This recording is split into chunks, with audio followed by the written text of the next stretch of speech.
আসসালামু আলাইকুম। আমি আমার অধিকাংশ ভিডিওর ভিতরেই বলে থাকি যে পেট ভালো যার সব ভালো তার।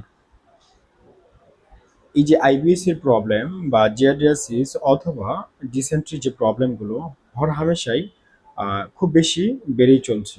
এটার মূল কারণ হচ্ছে আপনার দীর্ঘস্থায়ী মানসিক চাপ, অনিয়মিত খাবার বা অতিরিক্ত চা, কফি বা junk food, risk food, bakery জাতীয় যে খাবারগুলো আছে, এছাড়াও ঘুমের ঘাটতিজনিত কারণে এই সমস্যাগুলো তৈরি হচ্ছে।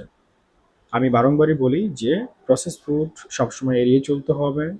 মানসিক টেনশন, দুশ্চিন্তা, স্ট্রেস মুক্ত থাকার চেষ্টা করতে হবে। নিয়মিত ব্যায়ামে অভ্যস্ত হতে হবে এবং খাবার অল্প খান, কোনো সমস্যা নেই। কিন্তু সেটা ভালো খাবার বা হেলদি খাবারগুলো খাওয়ার চেষ্টা করুন। সুস্থ থাকুন, সচেতন থাকুন, নিজের অন্ত্রের যত্ন নিন।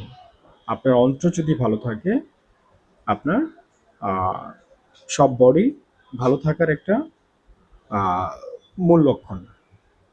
আমি এজন্যই বলি যে পেট ভালো রাখবেন, আপনার সবকিছুই ভালো থাকবে। ভালো থাকবেন। আসসালামু আলাইকুম।